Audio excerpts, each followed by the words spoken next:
Bulletin के आगाज में आपको बताएं कि वफाकी हुकूमत ने पेट्रोलियम मसनूआत की कीमतों में कमी कर दी। वज़ीर ख़जाना इसहाक डार का कहना है कि पेट्रोल की कीमत में 12 रुपये 63 पैसे की कमी की गई। लाइट डीजल की कीमत में 10 रुपये 78 पैसे फी लीटर, जबकि हाई स्पीड डीजल की कीमत में 12 रुपये 13 पैसे फी लीटर कमी की गई है। मट्टी का तेल 10 रुपये 19 पैसे फी लीटर सस्ता कर दिया गया। इस्लामाबाद में न्यूज़ कॉन्फ्रेंस के दौरान इसहाक डार ने कीमतों में कमी का ऐलान किया। नई कीमतों का इत्तलाक हो गया। वज़ीर आज़म साहब के साथ तफसीली मशवरा और उनकी गाइडेंस में ये जो नई कीमतों का मुतय्यन किया गया है उसमें पेट्रोल में 12 रुपये 63 पैसे की कमी है, जिससे जो नई प्राइस है 237 रुपये 43 पैसे से कम होके 224 रुपये 80 पैसे पे आ जाएगी। हाई स्पीड डीज़ल इसमें 12 रुपये 13 पैसे की कमी की जा रही है। ये प्राइस 12 रुपये 13 पैसे, ये प्राइस 247 रुपये 43 पैसे से कम होके 235 रुपये 30 पैसे पे हो जाएगी।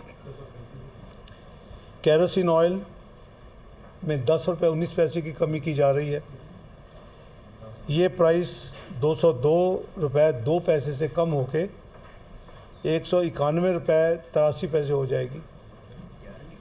और लाइट डीजल ऑयल इसमें 10 रुपये 78 पैसे की कमी के साथ 197 रुपये 28 पैसे से कम होके 186 रुपये 50 पैसे पे हो जाएगी।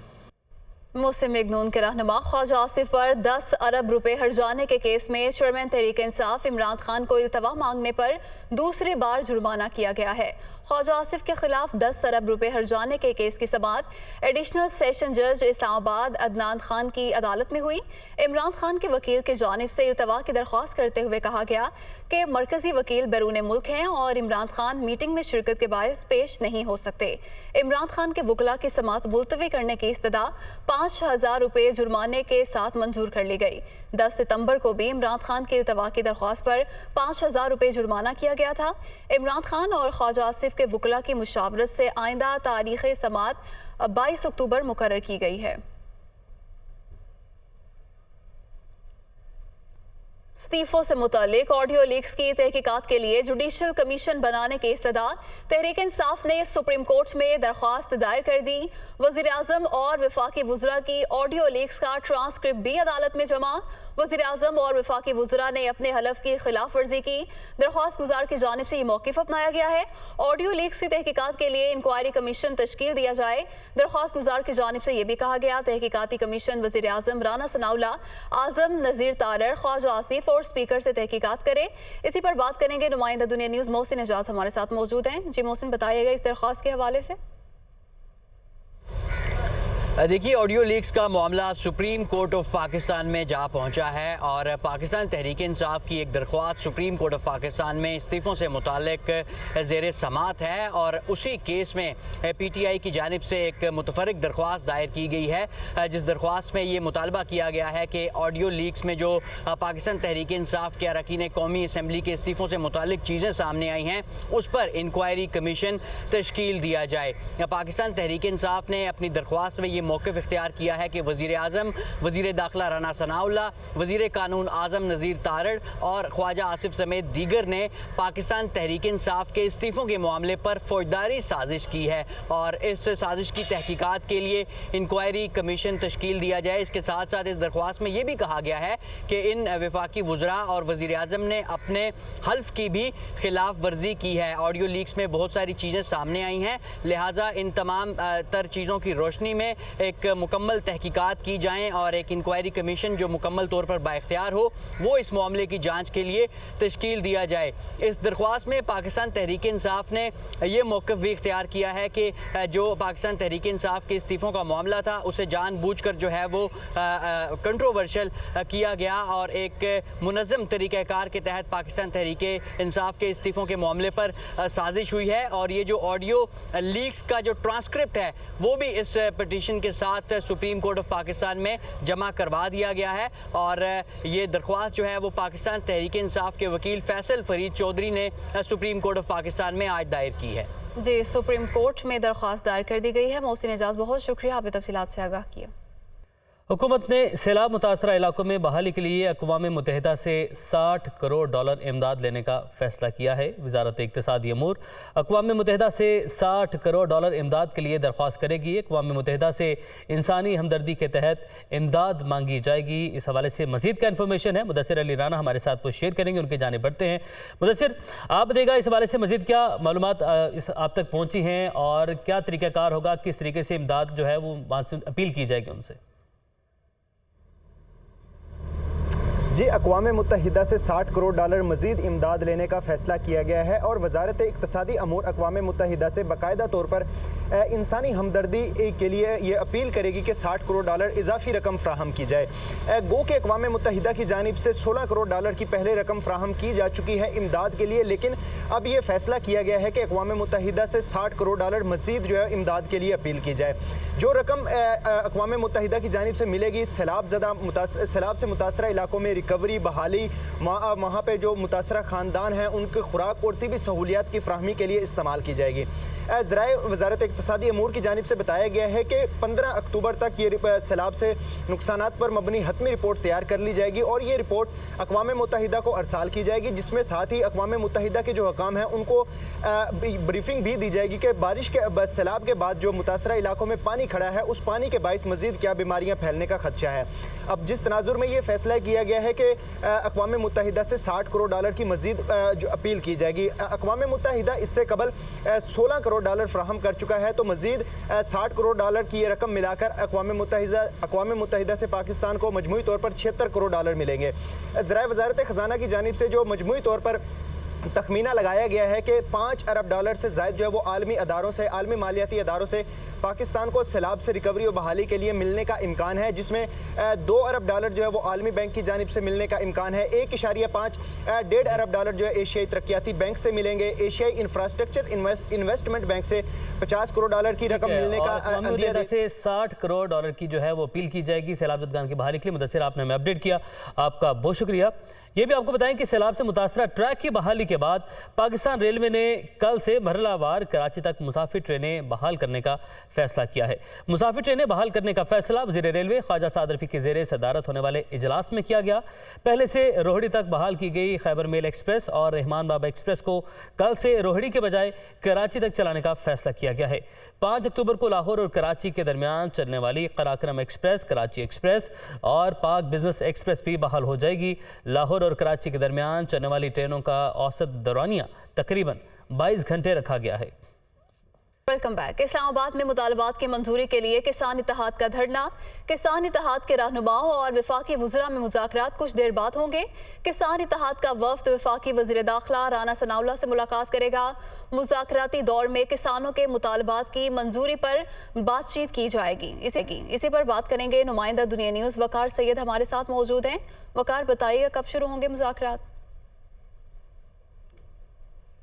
बिल्कुल, किसान इत्तेहाद की जानिब से धमकी दी गई थी कि अगर उनके मुतालबात 11 बजे तक मंजूर नहीं किए जाते तो वो इलेक्शन जो डी चौक है उसकी तरफ जो है वो पेशकदमी करेंगे। लेकिन इससे कबल ही जो हुकूमत है उनकी जानिब से एक बार फिर जो किसान इत्तेहाद के रहनुमा है, जो सदर है, उनको दोबारा जो है वो मुज़ाकरात की दावत दी गई है। और अब से थोड़ी देर पहले ही जो है वो किसान इत्तेहाद का जो वफ्द है वो इस वक्त मिनिस्टर इनक्लेव वज़ीर जो दाखिला है राना सनाउल्लाह की रिहाइशगाह की तरफ जो है वो रवाना हो गया। वहाँ पर दीगर जो वज़रा है वो भी वहाँ पर मौजूद है और ये मुज़ाकराती जो मुलाकात है ये अब से कुछ देर बाद जो है वो वहाँ पर शुरू होगी।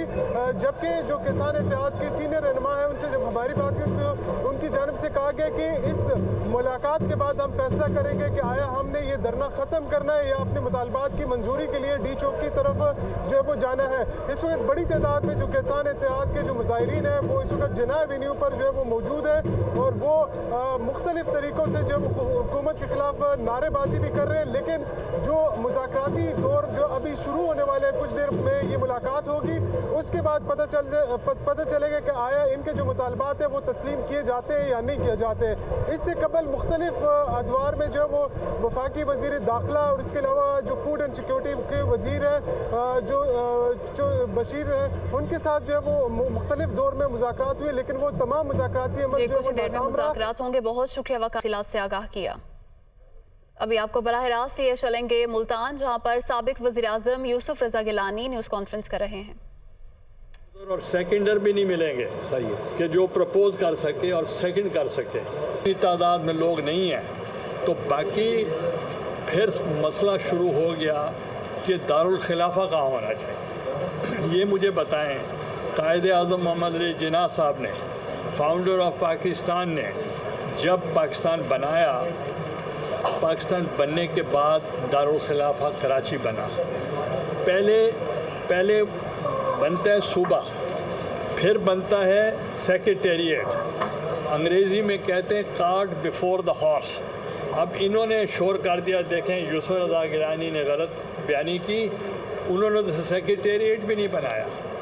मैंने उनसे कहा on the floor of the house कि आप होते कौन है सेक्रेटेरिएट बनाने वाले, अभी सूबा बना नहीं, मेंबर बने नहीं, ये प्रेरोगेटिव अराकीन असेंबली का है कि वो फैसला करेंगे कि सूबा कहाँ होगा, तो आप फैसला करने वाले कौन हैं।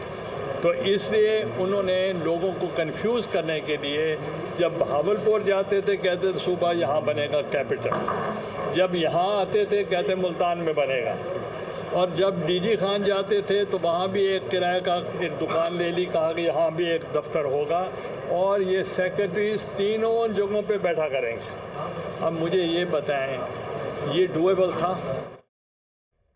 मुल्क भर में डेंगू के वार जारी हैं। कराची में मजीद एक मरीज जाँ बहक हो गया, जबकि पेशावर में भी एक शख्स जिंदगी की बाजी हार गया।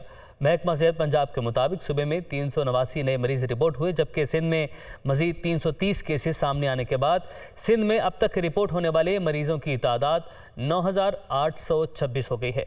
सूबे में जाँ बहक अफराद की तादाद 38 है। दूसरी तरफ खैबर पख्तूनख्वा में जाँ बहक अफराद की तादाद 8 हो गई। सूबे में डेंगू केसेस की तादाद 8,485 है। बलोचिस्तान में मजीद 173 केसेस रिपोर्ट हुए, जिसके बाद सूबे में डेंगू केसेस की तादाद 3,442 हो गई। Welcome back. अहम खबर शामिल करें। चीफ सेक्रेटरी पंजाब कामरान अफजल का छुट्टी मुकम्मल होने के बावजूद काम से इनकार। कामरान अली अफजल ने मजीद 7 रोज़ की छुट्टी की दरख्वास्त दी है। वज़ीर आला पंजाब ने कामरान अली अफजल की मजीद 7 रोज़ की छुट्टी मंजूर कर ली। अब्दुल्ला सुंबुल को कायम मकाम चीफ सेक्रेटरी के तौर पर काम जारी रखने का हुक्म दिया गया है। पंजाब में रबर स्टैंप बनकर काम नहीं कर सकता, कामरान अली अफजल की जानिब से ये कहा गया है। हसन रजा हमारे साथ मौजूद है। हसन, एक जानिब कहा गया है कि रबर स्टैंप बनकर काम नहीं जारी रख सकते और साथ ही साथ छुट्टी की दरख्वास्त भी की गई, जिसे मंजूर भी कर लिया गया। चल क्या रहा है पंजाब में? देखिए, तकरीबन 2 माह से जारी ब्यूरोक्रेसी और सियासी इख्तलाफात की वजह से पंजाब में चीफ सेक्रेटरी पंजाब की तैनाती का मामला हल न हो सका। चीफ सेक्रेटरी पंजाब ने 6 अगस्त को वफाक को खत लिखा था कि वो पंजाब में काम जारी नहीं रखना चाहते, क्योंकि यहाँ पर जो है वो गलत इकदाम नहीं होंगे और मेरिट के बरस इकदाम नहीं करना चाहता। उन्होंने ये वाज़ह किया था कि पंजाब में रबर स्टैंप बनकर मजीद काम नहीं कर सकता। जब वफाक ने कोई जो है पेशरफ ना की, पंजाब हुकूमत ने भी 3 अफसरान का पैनल वफाक को भिजवाया, तो चीफ सेक्रेटरी पंजाब ने 14 रोज की छुट्टी अप्लाई की। वज़ीर आला ने मंजूरी दी और अब्दुल्ला सुंबुल को इजाफी चार्ज दे दिया। छुट्टी खत्म हुई तो मजीद कामरान अली अफजल ने 7 रोज की छुट्टी अप्लाई कर दी, जिसकी मंजूरी हो चुकी है। अब मजीद 7 रोज तक अब्दुल्ला सुंबुल कायम मकाम चीफ सेक्रेटरी पंजाब के तौर पर जिम्मेदारियां निभाएंगे। इस हवाले से नोटिफिकेशन जारी हो चुका है। इस सारे अमल से ब्यूरोक्रेसी में जहाँ परेशानी है, वहाँ पंजाब के महकमों का शदीद हद जोता दिखाई दे रहा है। और ठीक है, आपने हमें अपडेट किया हसन, आपका बहुत शुक्रिया।